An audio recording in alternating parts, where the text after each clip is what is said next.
it in this case, you know, so we find out what that metaphor is. And then I always like to always throw a little affirmation if they don't have a metaphor. It's just an affirmation for them. And it's amazing how many people will come out of the trance and they remember the affirmation. And that's good, because I want them to remember the affirmation. I want them to be able to use that and as a tool. But yeah, this is basically a relaxation, and it's real simple. And again, after we go through this, it's always important, like I said, to be mindful of your voice and your pace. It's very slow time when you're in a trance and you're getting to that place. Time's very slow. That's why people think they've been here an hour when it's been 20 minutes. So we are ready? Okay. So again, I want everybody just get in a comfortable position. Move around if you need to a little bit until you get comfortable. So to begin, allow yourself to get comfortable. Take in a nice, deep breath. And as you release it, imagine the tension leaving your body.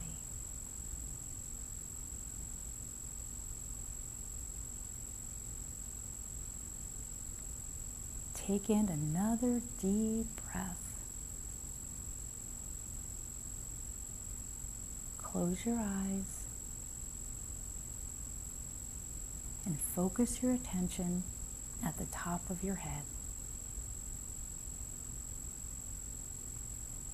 Imagine that there's an opening in the top of your head, and above you is a beautiful ball of light.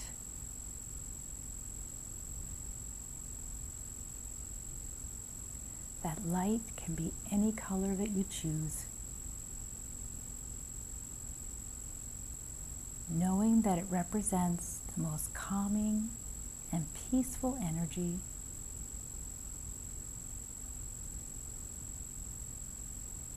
that light is beginning to shift and move almost as if it were liquid.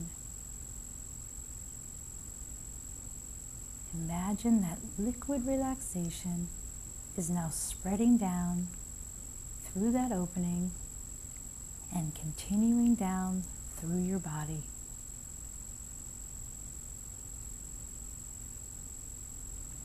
Down through every nerve, every cell, muscle, and organ, relaxing you.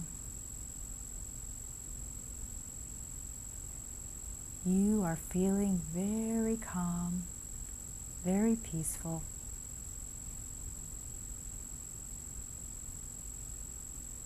As you continue to focus on this liquid light, any outside sounds that you may become aware of will simply help you to relax even more.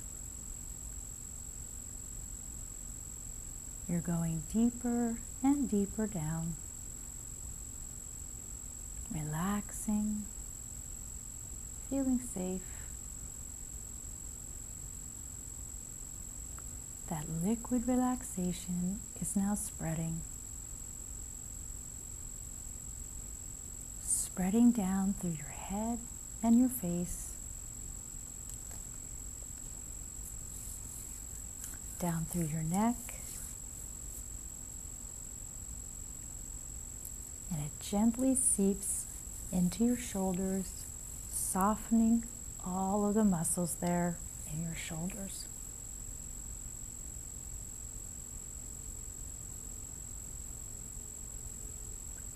It might even feel like a great weight has just been lifted from your shoulders. Relaxing you even more. You are sinking deeper and deeper down.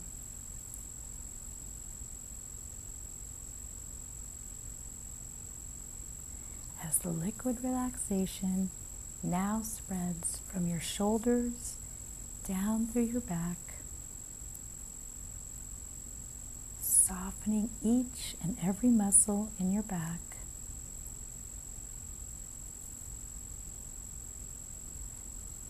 Then spreading from your shoulders down through each arm, down through your elbows, your forearms, your wrists, and through your hands, all the way down to your fingertips. So calm, so peaceful. It feels so good to just let go and allow this liquid relaxation to spread throughout your body.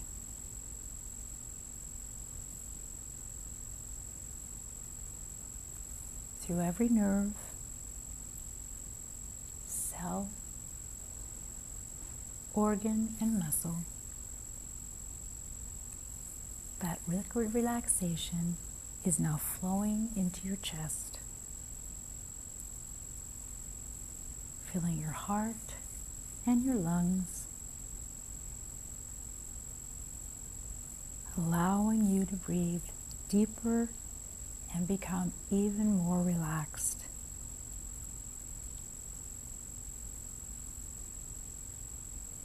This liquid relaxation flows down through your stomach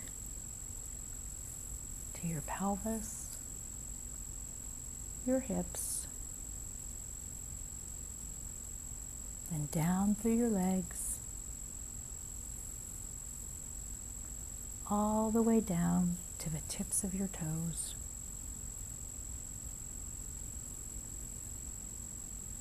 Every part of your body is now completely relaxed.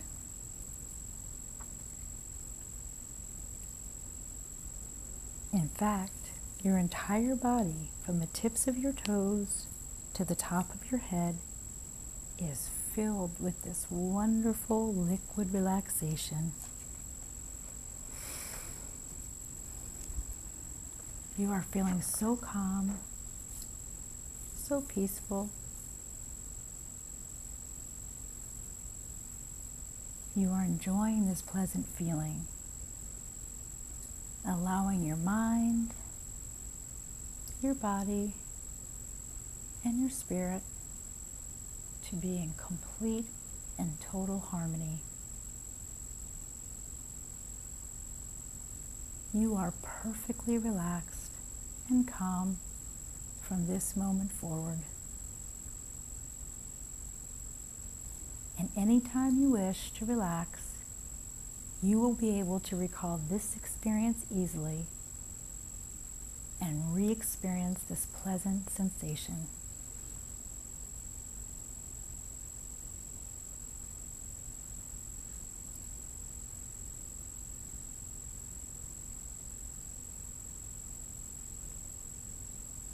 Now, with a deep breath, I want you to allow all feeling to now return to your body. Feeling yourself aware, and with each breath, you are feeling more alert and refreshed, eyes wide open, fully awake.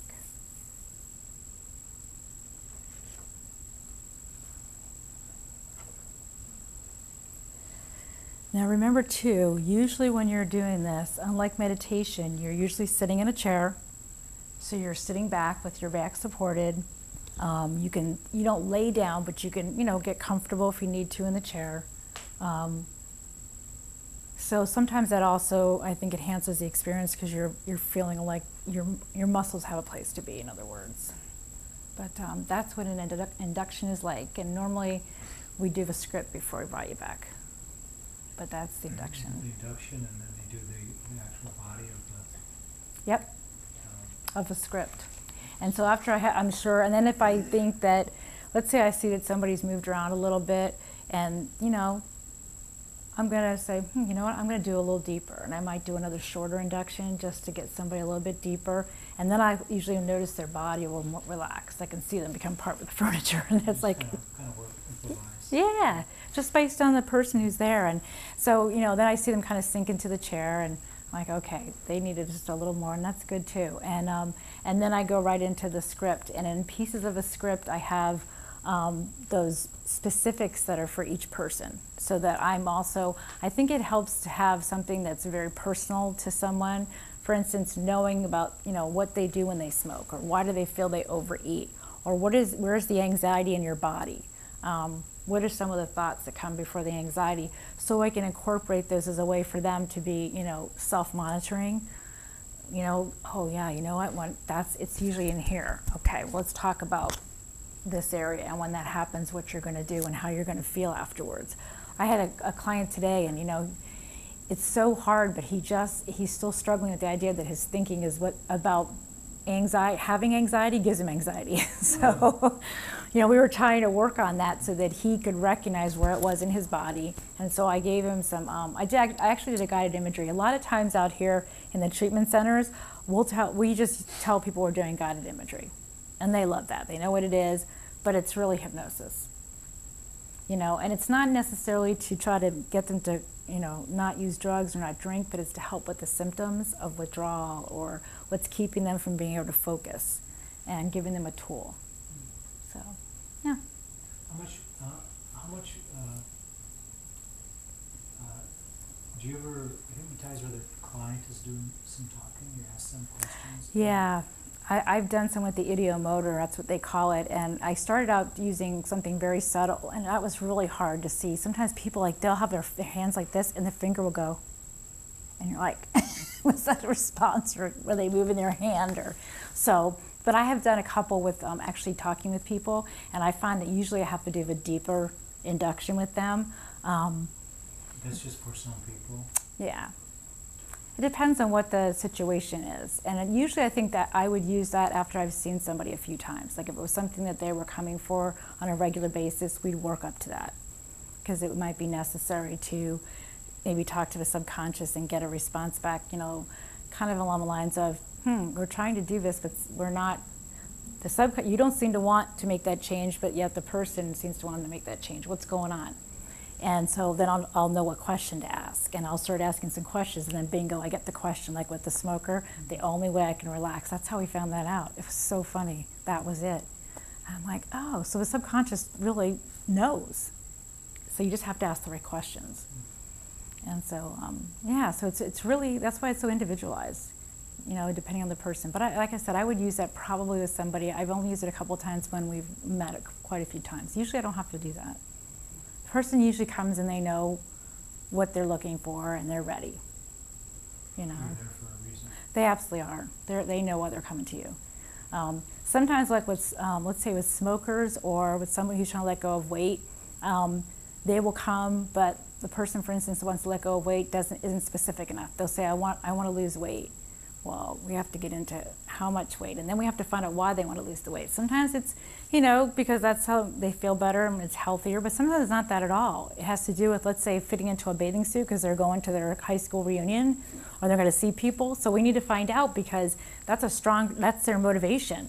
So, you know, we need to tap into that, because that's really if they don't tell me how much, let's say they just say lose weight and they lose 10 pounds, well then it's not really what they were envisioning doing was losing 20 pounds. So then we're not getting to what they really want.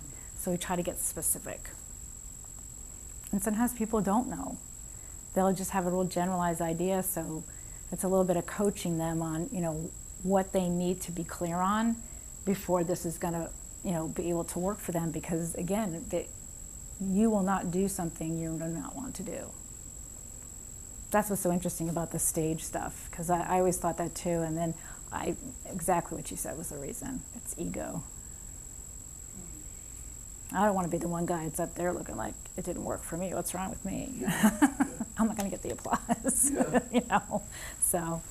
I have seen the stage shows where he would have he or that person, the hypnotist, which is kind of an old term, but it would.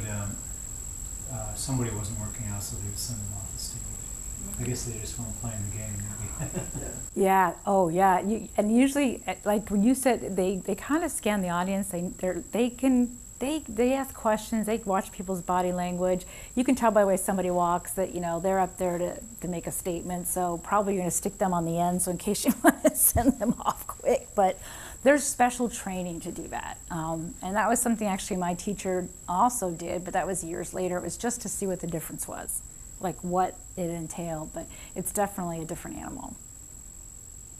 And I think a lot of times that's been people's first interaction with hypnosis, and so that's the first thing, those are the things they think happen all the time. So you get somebody in your office and they're like, okay, listen, first of all, I do not want to do this. They give you this list of stuff they won't do. And it's like, well, I don't usually make people do anything, first of all, that's not what we're here for. And so it's a lot of talking about myths and what what the benefits are. But I think it's becoming more mainstream and people see it as a benefit. And especially out here in Arizona, you guys know Sam Moranto, right? I mean, he's been doing this on the late night commercials forever. I mean, he puts like a whole room full of people together, and there's different techniques. There's something called the swoosh, and it's a way to put people under, like he walks over to them and goes, "You're down," and they go right out into a trance. And so there's different techniques that people can do. You learn, and so it's just fun to learn some of the techniques and the things. And sometimes people like to incorporate neuro-linguistic programming in with this, because with that you have something called an anchor. So it helps. It's another way to give the person a reminder that the conscious mind won't necessarily know, but the subconscious does, and you associate it with a new behavior. And so sometimes you can use that too. So it's like they call it an anchor. So there's all kinds of interesting things to do, but it's really, again, it's all about, to me, it's about empowering us to be able to do this for ourselves. And I think that, the other thing is too, that I've learned that there really isn't, you don't know how many sessions it's going to take for somebody. It's really up to the person, and where they're at and what their responses are, So if anybody says, well, I'll do 20 sessions for a certain price, I wouldn't do that, because they have no idea how long it's going to take, and you could be taking 20 sessions and it takes one to quit smoking. Yeah, Do you know what I mean? I've heard that where somebody will say it only takes 3 sessions, and they want you to pay for 3 sessions. Well, sometimes what I've done is, sometimes I'll give somebody a package. Like if they come to me and it's something that seems like it might, after talking with them for a while, like I do a first 30-minute complimentary session Like to if find you out. want this and this. Yeah, then I'm like, okay, wait, now we got to take a look. And yeah, exactly. I want the lap band, all in the same session. I only want one session. One thing at a time. We cannot do multiple things in one session. So, yeah. Then you could sell them a package. Yeah, absolutely. Like sometimes I had somebody who wanted to, she knew she wanted to let go of weight, but she also knew she wanted to do something else, and I'm trying to remember what it was, but there were 2 different issues. So I said to her, I'll tell you what, I said, why don't we do 3 sessions and I'll give you a price break. It could take more, but it might not, I don't know, but at least we'll have 3. I don't want to try to jam this all into 2 sessions and have you go away thinking it's, I'm gonna hit you with my magic wand. So, and so far it hasn't, I've never overestimated. So, and like I said, it's up to the person too, that's why I say, let me know in a week what's been happening and what you've noticed, and, and see what needs to happen. Because sometimes in a week, sometimes 2 weeks, it'll settle in. And next thing you know, somebody isn't smoking, and it's like, okay, you're good, you don't need to come back. And you have your CD, so if you need to, just listen to the CD again. Yeah, you always give them a CD. Yeah. I think that's important, because that's, That costs $29.95. Right. But if you buy it now, same day that you're here. The session's free, but if you want to record. Right, if you want your recording. Or you can have a lady who was just in here and, for free, yeah, the generic one. But I think too that people, as a curiosity factor, like they want to remember, they want to hear everything that you said, and if they don't, they're just curious. But I always tell them, listen, if you use this the way I did the session, you're not going to remember it then either. So sometimes they're like, what? And then they listen a couple of times, like me when I did the sleeping thing, they're like, oh yeah, that's right. So, okay, I must have been in it, okay. So Is there, I'm sure I know the answer actually, but is there any danger of people using the CD? I don't think so, because really all they're doing is they're getting into relaxation with the induction. We've already done the script with the specific pieces geared toward them, and they're just re-listening to it. And you know, we learn by repetition, and so especially, I mean, there's been studies that show that, you know, people go to sleep and they listen to something while they're sleeping. Why is that? Because it's going to their subconscious mind, and their conscious mind is distracted.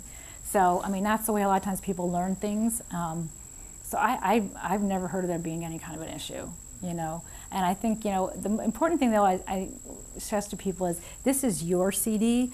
You know, you don't want to hand this to your friend Susie at work that's trying to not smoke, because this is not for her. This is for you. You know, that person's going to need their own set of affirmations or their specific needs. It might not work for her. It's not something you can hand around. It's your specific tool. And I don't think it would hurt anybody, but I don't think it would have the same effect. So it might give somebody a misconception and think, well, this doesn't work. What a shame. If they had their own specific, it may have done, you know, some good for them. So All the recordings on, you know, the apps, you know, the hypnotic apps and stuff like that, are they, do they work? I don't know. I've never used them. Because it's not individualized. I don't know. I mean, I've seen people, and I think Sam is one of the persons that does it, where he has a whole room full of people, puts them all, you know, under, and He's generalizing, I guess. that's what I would have to say, because how he couldn't individualize. Now, what the chances are is that probably a good number of them will, but there's going to be a few in there that maybe have an issue like, only way I can relax is when I smoke. If that person is in there, they're not going to probably have that same response, but the chances are that there may be, you know, a few in there that are not going to respond to that. Some people might just feel like they go in and this isn't going to work for me. And they've already decided it's not going to work, so guess what? That's right. So, you know. Do you feel comfortable sharing any ways that hypnosis has personally helped you with the problem?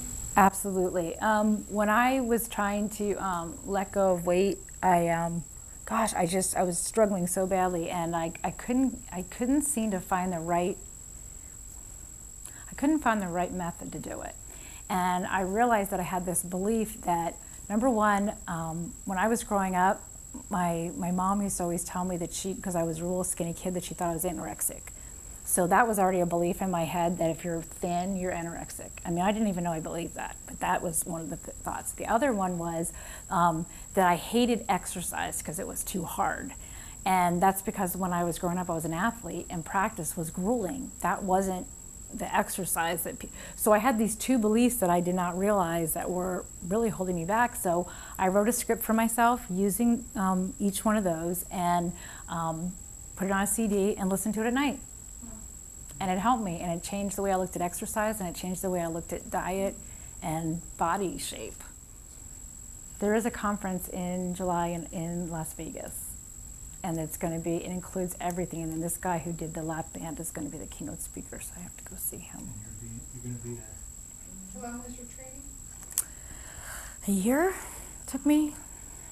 Is that 300 hours. 300 hours. There's two separate. 100 hours is a hypnotherapist. 300 is clinical hypnotherapist. And there is an exam to take for certification, and there is a couple of different national and international membership organizations. But you have to be able to demonstrate that in front of somebody who's certifying in the clinical. Certification's separate. Yeah. But I wanted to do the whole 9 yards. I just thought, 100 hours was good, but I wanted to know more. I felt like I felt confident, but I really wanted to know more and practice more with somebody. And especially when you have opportunities to use it. I know, and I wanted to be sure that I was practicing and practicing and practicing, and that I felt comfortable with anything that would come up. I didn't want to feel like, oh my gosh, supposing this happens, and well, I'll just hope I'll know what to do, because and also with the script writing, that was another piece, is that we learned how to write scripts and get comfortable with writing your own scripts, kind of like we do with the meditation, and that was really cool too. And so that was part of the 300 series. There's one other class called medical imagery. I'm not exactly sure. I think it does have a lot to do with, there's a, I'm trying to think who she is a medical intuitive. She's also a well-known speaker and writer, but she uses hypnosis in her diagnosis of illnesses. And I'm not sure exactly how that works. I haven't really gotten into that. It's a whole new area. Yeah, it is, and so that's kind of new too. And we're very lucky, or I think we are, that at Southwest Institute of Healing Arts, Linda Bennett, who's our teacher there, has been really instrumental in getting herself trained and presenting papers, and also at some of the conferences she's been asked to speak. So we're getting a lot of new information and new techniques because she's out there putting herself out there on the forefront and bringing that back to the school, which is really something. And I think that's been the benefit of taking extra classes, is having that as a resource. She's really terrific. And that's who you're going to be taking classes with, right? Yeah. It's really great. It's wonderful. And if you guys ever want to just do a complimentary session, I'd be glad to do that for anybody. Give you a chance to get in the old recliner and get comfy, and We're all hypnotized right now. and you will call me and make an appointment. Oh, that's what she's gonna put. Just want a CD. That's right. In our subconscious. Just get the CD. Yeah. Very good. Yeah, I'll be there. Yeah, it's fun. And there's always an opportunity to go down to, when you're taking your classes, will let you know when they're going to have the clinic, and you can invite anybody you want to come down and do it for free. Yeah.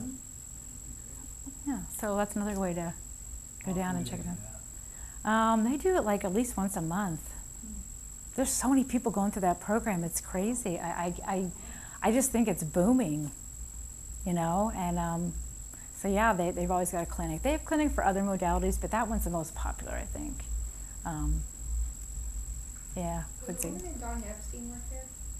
That name sounds familiar. She's a naturopath who I know is a clinical hypnotherapist, because she teaches it at the med school, but I think she mentioned the clinics are last she was working at Sweet House. I would, there's so many instructors. Most of them are people that are practicing in the field, which is the other good thing. So they kind of, every semester, they kind of rotate in and out. Linda Bennett's been there forever, but she does have different instructors in the community. And sometimes it's because they've been through school and they're doing really well. The only way I would say to find out is if you go to the website and you click on, it says About Us, it lists all the staff members, anybody who's teaching there. But that name sounds familiar. Well, I know she's a clinical hypnotherapist and a naturopath. Yeah. And she teaches, but she mentioned it a few times, and I didn't know if she had taken classes there, or she was now teaching classes there, or both. But I know she teaches the med students hypnotherapy. Okay, well then maybe the medical imagery class. I wonder if she teaches that one, because that would make sense. I know she's been creating some stuff. But Well, and I finished, and then I had one more class to take, and I kept waiting for it to come around, so it finally did. So there's been, between the first 280 classes versus the last class to get 300, there's been a period of a year's difference. Oh, that's my phone. Oh, I thought I turned it off. So 300 hours is 300 classroom hours? Mm-hmm. And then how many clinical hours on top of that? You know what? It's just the clinical hours are included in that 300-hour program. They're part of that. They set up the clinic there. So each level, there's 3 levels: Foundation 1, 2, and 3. And each one of those levels, you have the clinic. And usually, you work through. Oh my gosh! I think each time, at least 8, 10 people coming through. You really had a lot of time to experience, each person, and everybody wanted something different. It was amazing. Wanted something totally different. And at first, it threw me. I'm like, oh gosh, they're gonna come in here and have a phobia about something. But it's so thorough, and the instruction, and really you get so much hands-on practice that you really do get comfortable pretty quickly doing it. And the interesting thing is when you hear people say, wow, I can't believe that I went under, or I feel better, or wow, that really worked, then it just reinforces like anything else, okay. And it's really just adjusting your voice and your pace and your scripts and just individualizing for each person, It's amazing. Very cool. Yeah. Yeah, thank you very much. You're welcome. My pleasure. Thanks for asking me, you guys. This was fun. Just one